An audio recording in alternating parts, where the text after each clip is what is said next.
నమస్తే తెలుగు వన్ న్యూస్కి స్వాగతం. నేను గోపీకృష్ణ. మనతో అంకమరావు గారు సీనియర్ అనలిస్ట్ ఉన్నారు. నమస్కారం అంకమరావు గారు. నమస్తే.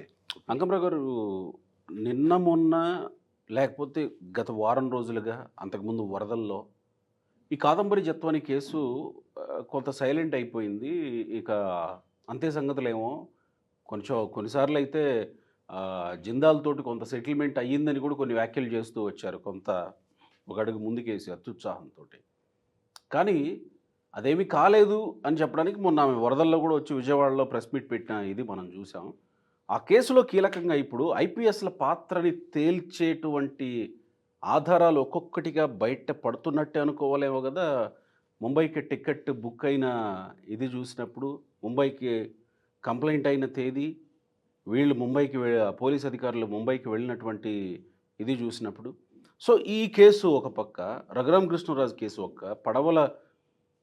ప్రకాశం బ్యారేజ్లో పడవల కేసు ఒక పక్క, తెలుగుదేశం పార్టీ మీద ఆఫీస్ మీద దాడిది ఒక పక్క, చంద్రబాబు ఇంటి మీద దాడి కేసు ఒక పక్క, మొత్తం అన్నీ కలగలిపి ఒకేసారి అన్ని బాణాలు దూసుకొస్తున్నట్టు కనబడుతూ ఉన్నాయి కదా. అంటే వేగం అయ్యాయి అని అనుకోవాలా? అంటే ఇక్కడ ముందుగా రఘురామకృష్ణరాజు గారు ఆయన ఈ ప్రభుత్వం మారిన తర్వాత ఆయన వచ్చేసి దాన్ని బయట తీసుకురావాలని, ఎవరెవరు దీంట్లో ఆ రోజు తను కొట్టినప్పుడు ఎవరెవరు ప్రత్యక్షంగా ఉన్నారు, ఎవరు వీడియో కాల్లో అవతల వాళ్ళకు చూపించారు అని చెప్పని చాలా స్పష్టంగా ఆయన వీళ్ళ మీద చర్యలు తీసుకోమని చెప్పని ఆయన చెప్పారు. చెప్పిన తర్వాత జరిగిన అంశాలకి మీరు వరుసనే అందరికీ చెప్పుకుంటూ వచ్చారు. ఇప్పుడు ఈ కాదంబరి జత్వాని విషయం కనుక మనం తీసుకుంటా ఉంటే ఎంత వేగంగా దాని గురించి ప్రసార మాధ్యమాల్లో బయటకు వచ్చిన తర్వాత పోలీసుల పనితీరు కూడా కొంచెం ముందుకెళ్ళిన మాట వాస్తవమే. అంతలోకి వరదల ప్రభావం కావచ్చు, మీరు అన్నట్టు అవతల ఉన్నటువంటి జిందాలకు సంబంధించిన అధినేత కాబట్టి సహజంగానే ఇప్పుడు ఉక్కు నగరం కడప ఉక్కు సంబంధించి వాళ్ళే ఆధ్వర్యంలో జరుగుతుంది కాబట్టి ఇది ఏదన్నా జరిగిందేమో అనే అభిప్రాయం వ్యక్తం చేసిన మాట కూడా వాస్తవం. సైలెంట్ అయిపోవడంతో కానీ అది ఆగల, జరుగుతూనే ఉన్నాయి. ఇందుట్లో ఎవరెవరైతే అధికారులు ఉన్నారో ఆ రోజు మీరు అన్నట్టు 2వ తారీఖు నాడు కుక్కల ఆ వ్యక్తి విద్యాసాగర్ ఎప్పుడైతే ఆమె మీద ఇచ్చారో 1వ తారీఖు నాడే వీళ్ళు విమానానికి టికెట్లు బుక్ చేసుకున్నారు ప్రయాణానికి. అంటే దీన్ని బట్టే ముందస్తు ప్రణాళికతోటి చక్కగా వీళ్ళు వెళ్ళి అక్కడ ఉన్నటువంటి వాళ్ళకి న్యాయస్థానానికి సంప్రదించేసి వాళ్ళని తీసుకొని వచ్చినప్పుడు ఇక్కడ రాంగల్లోని న్యాయస్థానానికి ఇవ్వాలి కదా వాళ్ళని. లేదంటే వాళ్ళ ఆధీనంలో పెట్టుకొని, పోలీసుల ఆధీనంలో పెట్టుకొని విచారణ చేసి 24 గంటల్లో కోర్టులో హాజరుపరచాలి, న్యాయస్థానానికి హాజరుపరచాలి కదా. అసలు మహిళల్ని నైట్ పోలీస్ స్టేషన్లో ఉంచకూడదు కదా, ఇంకో చోట ఉంచకూడదు కదా. కానీ ఒక పక్షం రోజుల పైన అట్టి పెట్టారని చెప్పని ఇప్పుడు మనకి అందుతున్న సమాచారం. మరి ఇవన్నీ కనుక మనం పరిగణలో తీసుకుంటా ఉంటే ఇందుట్లో అత్యుత్సాహంగా, అంటే అధినేత ఇందులో దాచుకోవాల్సిన పనేం లేదు. అధినేత యొక్క ఆదేశాలు, జగన్మోహన్ రెడ్డి గారి ఆదేశాలు, సజ్జల రామకృష్ణారెడ్డి గారి పర్యవేక్షణలోనే ఇదంతా జరిగిందని చెప్పని పిఎస్ఆర్ ఆంజనేయులు గారు కావచ్చు, ఎవరెవరైతే ఆ రోజు అధికారులు ఉన్నారో వాళ్ళందరి ప్రమేయంతో ఈ జత్వాని యొక్క విషయాలన్నీ కూడా వాళ్లే పర్యవేక్షించారు. ఆమె మీద జరపకూడని విషయాలు కూడా జరిపారనేది మనకున్నటువంటి అభియోగం. ఇప్పుడు వాళ్ళు చూసుకుంటా ఉంటే తండ్రి నేవీలో చేశాడు, తల్లి రిజర్వ్ బ్యాంక్లో చేసింది, ఈమె వైద్యురాలు, అట్లానే నటి, మామూలు విషయం కాదు. మరి ఇంత జరుగుతూ ఉంటే మహారాష్ట్ర ప్రభుత్వం ఏం చేస్తుంది అనేది కూడా ధర్మ సందేహం వస్తుంది. ఇక్కడ వాళ్ళు కూడా అక్కడ కూడా ప్రొసీజర్ ప్రకారమే వెళ్ళారు అనేది కూడా కొన్ని వార్తలు వస్తూ ఉన్నాయి. మహారాష్ట్ర ముంబైకి వెళ్ళి ముంబైలో ప్రొసీజర్ ప్రకారమే వెళ్ళారు.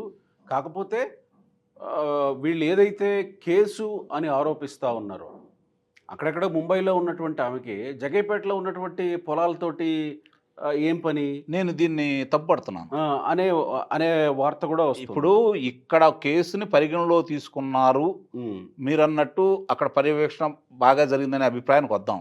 మరి వాళ్ళు ఇచ్చిన దాన్ని మహారాష్ట్ర పోలీసులు ఎందుకు పరిగణలో తీసుకోలేదు? నాకు ఇలా అన్యాయం జరిగిందని చెప్పి ఆ అమ్మాయి చెప్పిన దానికి కరెక్ట్, అవును కదా. అంటే ఇక్కడ ఇద్దరు కలిసి చేశారనే అభిప్రాయం మాత్రం నిస్సందేహంగా కలుగుతూ ఉంది.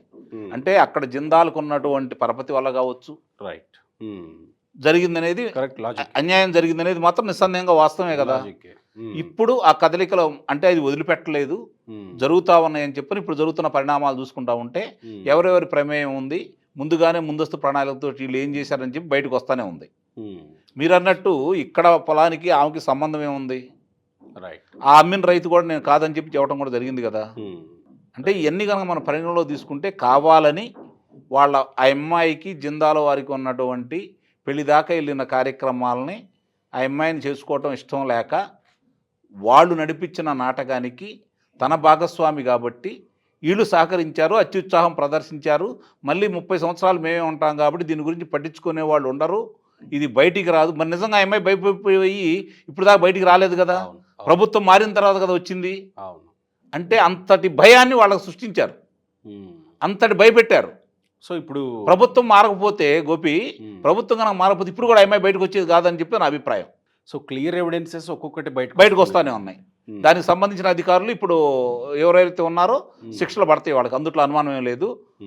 ఆ దిశగానే ప్రయాణం సాగుతూ ఉంది. ఇక రెండో అంశం మనకు వచ్చే తలికి తెలుగుదేశం పార్టీ కార్యాలయం మీద దాడి కావచ్చు, లేకపోతే చంద్రబాబు నాయుడు గారి ఇంటి మీద దాడి కావచ్చు, సుప్రీంకోర్టులో వేసుకున్నారు. అది కూడా సుప్రీంకోర్టు కూడా ఇది మేము మీకు సహకరించం, ముందుగా మీరు విచారణకు సహకరించండి, తదుపరి చర్య లేదంటే మీరు కనుక సహకరించకపోతే మళ్ళీ మీరు ఇక్కడికి వచ్చే అవకాశం ఉండదు, మేము కూడా రక్షణ ఇవ్వలేము మీకు అని చెప్పని చాలా స్పష్టంగా చెప్పిన తర్వాత ఏ కలుగులో దాక్కున్న వాళ్ళైనా బయటికి రావాలి. అంటే ఇప్పుడు ఖచ్చితంగా రావాల్సిందేనా? రాకపోతే వాళ్ళకే ప్రమాదం, అందుట్లో అనుమానమే ఉంటుంది. ఇప్పుడు వాళ్ళు వచ్చారనుకోండి, ముందు వాళ్ళకి కనపడతాను వచ్చి బయటకు వెళ్తారు, వాళ్ళు ఏమైనా జీవితకాలం దాంట్లో కూర్చోరుగా. సో సుప్రీంకోర్టు మీద ఆశలు పెట్టుకున్నారు, అది కూడా పోయినాయి, ఆశలు అయిపోయినాయి. కాబట్టి ఇప్పుడు ఏం చేయాలనే దాని మీద ఇక వాళ్ళు ఎంత త్వరగా బయటకు వస్తారనే దాని మీద ఆధారపడి ఉంటుంది. ఎంత ఆలస్యం అయితే అంత వాళ్ళకే ఇబ్బంది రేపు పొద్దున. సో ఇంత వేగంగా జరిగిపోతా ఉన్నాయి, మొత్తం త్వరలోనే ఈ అరెస్టుల కార్యక్రమాలు కూడా జరుగుతాయి, అందుట్లో అనుమానమే లేదు. కాకపోతే ఇక్కడ ఇప్పుడు వరకు జరిగిన కార్యక్రమాలు కనుక మనం ఒకసారి పరిశీలిస్తే జోగి రమేష్ కావచ్చు, లేదా భూముల దందా జోగి రమేష్ గారి అబ్బాయి కావచ్చు, లేకపోతే అక్కడ పెద్దిరెడ్డి గారు కావచ్చు, మరి అతను చెవిరెడ్డి మోహిత్ రెడ్డి కావచ్చు, పిన్నెల్లి రామకృష్ణారెడ్డి కావచ్చు, వాళ్ళ తమ్ముడు వెంకటరామరెడ్డి కావచ్చు. వెంకటరామరెడ్డి గారు ఇప్పుడు దాకా అందుబాటులోకి రాలేదు. ఇవన్నీ మనం కనుక వరుస క్రమంలో చూసుకుంటా ఉంటే ఇంకా ఈ పోలీసు వ్యవస్థ ఎంతో కొంత వాళ్ళకి సహకరిస్తుంది అనేది మాత్రం స్పష్టంగా మనకు అర్థమైపోతా ఉంది, అందుట్లో అనుమానమే లేదు. ఇప్పుడు ఒక రకంగా దేశద్రోహం కింద పరిగణించాలి. కృష్ణానది మన ప్రకాశం బ్యారేజీకి సంబంధించింది బోట్ యాక్సిడెంట్, అవి 3 బోట్లు కనుక దాంట్లోకి వెళ్ళేసి ఆ తలుపులను బద్దలు కొట్టినట్టయితే 1977లో దివిసీమ ఏ విధంగా అయిందో, లంక గ్రామాలు మళ్ళీ ఆ దివిసీమ ప్రాంతం కావచ్చు, లంక గ్రామాలు కావచ్చు, కృష్ణా గుంటూరు ఈ నది పరివాహక ప్రాంతం 10 లక్షల ఎకరాలు మొత్తం నిండిపోయి ఉండేది. ఎన్ని గ్రామాలు, ఎన్ని వేల మంది అసూలు బాసేవాళ్ళు చూడడానికి వీల్లేదు. ఇది నిస్సందేహంగా దేశద్రోహం కంటే పెద్ద శిక్ష వెయ్యాలి వాళ్ళకి. అభియోగాలు పెట్టేసి దానికి సంబంధించినంతవరకు నీకు అమరావతి ప్రాంతం వైపు ఉండవలసినటువంటి పడవలు గొల్లపూడి వైపు ఎందుకు వచ్చినాయి? ఇప్పటికీ వాళ్ళు చాలా వితండవాదం మాట్లాడుతున్నారు. నిన్న జగన్మోహన్ రెడ్డి గారు కావచ్చు, లేకపోతే అంబటి రాంబాబు గారు కావచ్చు. కరెక్టే. ఇప్పుడు ఆ యొక్క పడవల రంగులు ఉన్నాయి, పడవల రంగులు ఇంకా వాళ్ళ పార్టీ రంగులే ఉన్నాయి దాని మీద. ఆ రోజు విజయోత్సవాల్లో పాల్గొన్నారని చెప్పని మాట్లాడుతున్నారు. జూన్ 4న ఫలితాలు వచ్చినాయి, జూన్ 4న వచ్చినాయి, అక్కడ ఉండయి. ఇప్పుడు అక్కడ స్థానిక శాసనసభ్యుడో లేకపోతే నాయకులు పడవలు తీయండి అంటే తీయకుండా ఉంటారా? వాళ్ళు పడవలు ఎక్కాలి కదా. పాని వాళ్ళయే అనుకుందాం, తెలుగుదేశం పార్టీ వాళ్ళయే అనుకుందాం, వీళ్ళు అభియోగం అన్నట్టు రంగులు వేయకుండా మీ రంగులు పెట్టుకుని ఉంటారు వాళ్ళు? అవును కదా. అసలు తలతిక్క ఆలోచన, తెలివిలేని ఆలోచన వాళ్ళు మాట్లాడేది.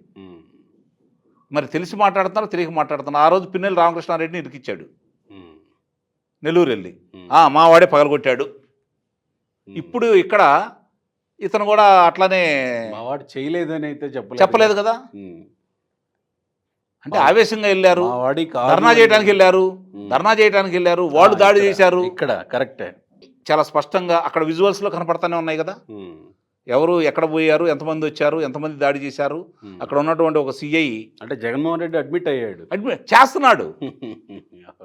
అందుట్లో ఒకవేళ వీళ్ళు బయటకు వెళ్తారేమో, బయటకు వెళ్లకుండా చేయడం కోసం, ఒకవేళ బయటికి వెళితే అప్రూవల్గా మారితే, ఇవన్నీ ఎవరు చేయమన్నారో చెబితే నాకు వచ్చింది కదా ముప్పు, రానియకుండా చేయాలి అంటే ముందు వాళ్ళని ఇరికిస్తే సరిపోయిద్ది, ఆ తర్వాత కదా నా దాకా వచ్చేదని చెప్పని అట్లా ప్రణాళిక రచిస్తున్నాడేమని చెప్పని నాకు అనిపిస్తూ ఉంది. సో నేను అంటున్నది, ఈ అన్ని కేసులు ఒకటి తర్వాత ఒకటి ఒకటి తర్వాత ఒకటి ఎటు వెళ్ళినా తప్పించుకునే మార్గం లేకుండా ఒక చక్రబంధంలో ఇరుక్కున్నట్టే అవుతుంది పరిస్థితి. నిస్సందేహంగా ఉమ్. అవుతుంది, త్వరలోనే రోజుల్లోనే తేలిపోయేలా పరిస్థితి కనపడుతుంది. కనిపిస్తుంది. ఈ నెలాఖరులోపే కొంతమందిని అదుపులో తీసుకునే పరిస్థితి కనపడతా ఉంది. ఈ విచారణలో కూడా చాలా వరకు సాక్ష్యాలు కనపడతా ఉన్నాయి. ఆ ఉషాద్రి కావచ్చు, ఆ రామ్మోహన్ కావచ్చు, వాళ్ళకి బెయిల్ ఇచ్చారుగా, అరెస్ట్ చేసి. ఇది వాళ్ళకి బెయిల్ ఇచ్చారుగా, ఇస్తారు. ఇప్పుడు వీళ్ళు రేపు వచ్చిన వీళ్ళని కూడా బెయిల్ ఇస్తారు కదా. ఇప్పుడు వాళ్ళకి కావాల్సింది ఏంటంటే చేపలు కాదు, ఎర్రలు కాదు, తిమింగ్లాలు కావాలా. రైట్. ఆ తిమింగ్లాల కోసమే సాక్ష్యాధారాలు బలంగా ఉండాలి, వాళ్ళ మీద అభియోగాలు మోపితే తప్పించుకునే విధంగా ఉండకూడదు, లేకపోతే ప్రభుత్వం కక్ష సాధింపు చర్యల్లో భాగంగానే అది చేపడుతుంది అనే చెడ్డ పేరు రాకుండా ఉండటం కోసం ప్రజల్లో ఆగ్రహవేశాలు వస్తున్నా, పార్టీ శ్రేణుల్లో వీళ్ళ మీద అసంతృప్తి రగులుతున్నా కూడా వాళ్ళు ఆ విధంగా ముందుకెళ్తున్నారని అయితే నేను భావిస్తున్నాను. చట్ట ప్రకారం ముందుకు వెళ్తున్నారు. తర్వాత మీరు అన్నారు తిమింగళాలు బయటికి రావడం కోసం అని. తిమింగళాలు బయటికి వస్తున్నాయని అనుకోవచ్చు, ఎందుకంటే కాదంబరి జత్వాని కేసులో కొంతమంది అప్రూవర్గా మారుతున్నారు అనే మాటలు కూడా వినిపిస్తుంది. ఇప్పుడు అప్రూవర్గా మారితే లిక్కర్ స్కామ్లో ఏం జరిగిందో చూసాం కదా, ఢిల్లీ లిక్కర్ స్కామ్లో. అంతే, ముఖ్యమంత్రి ఇరుక్కున్నాడు అరవింద్ కేజ్రీవాల్. ఈ రోజు నిన్న బెయిల్ వచ్చినట్టు, ఈ రోజే బెయిల్ వచ్చింది. సో ఇంకా తిమింగళాలు బయటకు వస్తాయి అతి త్వరలోనే. కాకపోతే నాకు ఇప్పటికీ ఆశ్చర్యకరమైన విషయం ఏంటంటే, ఎక్కడ ఏం జరుగుతున్నా సాక్ష్యాధారాలు స్పష్టంగా ఉన్నా, దాడులు చేసింది వాళ్లే అయినా బాధితుల మీద ఇప్పుడు దాకా అభియోగాలు మోపితే మేము 41 నోటీస్ ఇచ్చామని చెప్పని 2 సార్లు కూడా జగన్మోహన్ రెడ్డి గారు మాట్లాడటం, మళ్ళీ మేము అధికారంలోకి వస్తే ఇదే కారాగారంలో మేము అంతమంది పెట్టిందే అది కదయ్యా. ఒకళ్ళనా ఇద్దరినా? అచ్చెన్నాయుడు గారు, కోనారవి గారు కాడి నుంచి మొదలు పెట్టేస్తే అనంతపురంలో అస్మిత్ రెడ్డి నుంచి జేసీ ప్రభాకర్ రెడ్డి గారి దాకా ఏ జిల్లాలో ఎంతమంది నాయకులను పెట్టారో, ఎన్ని అభియోగాలు మోపారో చూసుకుంటే 3000 పైన వీళ్ళు అక్రమంగా పెట్టినవన్నీ కనపడతానే ఉన్నాయి కదా. చివరికి సోషల్ మీడియా కార్యకర్తలు, జర్నలిస్టులు వరకు. అవును. కాకపోతే ఇక్కడ ప్రభుత్వం ఇంకొక విధంగా ఆలోచించాలి. సాక్షి దినపత్రిక కావచ్చు, సాక్షి ప్రసార మాధ్యమం కావచ్చు, సోషల్ మీడియాలో కావచ్చు, ఇంకా విస్తృతంగా వాళ్ళు చేస్తున్నటువంటి ప్రచారాన్ని అడ్డుకట్ట వేయలేకపోవడం అనేది నాకు ఇప్పటికీ అర్థం కాని విషయం. అడ్డుకట్ట వేయడం అంటే ఎలా? ఇప్పుడు మీరున్నారు, మొన్న ఒక ఆయన తీసుకొని వచ్చారు ఏదో చేస్తున్నాడని, బయటికి వెళ్ళిన తర్వాత అదే రిపీట్ చేస్తున్నాడు కదా అతను. విష ప్రచారాన్ని అలానే మొదలుపెట్టాడు కదా. దానికి మళ్ళీ అతన్ని అదుపులో ఎందుకు తీసుకోవట్లేదు? అలాంటి వాళ్ళందరికీ ఇప్పుడు సాక్షి దినపత్రికలో ఉంది, రోజు రోజుకి అసత్యాలు ప్రచారం చేస్తూ ఉన్నారు. దానికి ఎందుకు చిన్న ఉదాహరణ చెప్తాను నీకు. జగన్మోహన్ రెడ్డి గారు చంద్రబాబు నాయుడు గారు ఇల్లు మునక్కుండా ఉండటం కోసం బుడమేరు గేట్లు ఎత్తాడు అని మాట్లాడాడు కదా. అది పతాక శీర్షికలు వేశారు కదా వాళ్ళు. లోన పేజీలో ఏమి రాసింది ఆమె? చంద్రబాబు నాయుడు గారు ఇల్లు మునిగింది, అమరావతి మునిగింది అని రాసింది. రెండు ఒకే పత్రికలో ఒకే రోజు రాశారు కదా. ఇలాంటి ఉదంతాలు రోజు జరుగుతూనే ఉన్నాయి కదా. దీని మీద ఎందుకు చర్యలు తీసుకోరు? వాళ్ళ శిక్షలు పడతాయా లేదనేది వేరే విషయం. వాళ్ళని పిలిపించాలి కదా, పిలిపించి విచారణ చేయాలి కదా. విచారణ చేసిన తర్వాత న్యాయస్థానాన్ని చెప్తే న్యాయస్థానం ఏ నిర్ణయం చేసుకుంటూ చూడాలి కదా. ఈ చెయ్యాలి. ఇప్పుడు జరుగుతున్నది ఏంటంటే దాంతోపాటు ఈ చేసుకుంటా ఉంటే ఒకటిగా అన్ని సెట్ చేసుకుంటూ వస్తారు. సమయం కూడా పట్టింది.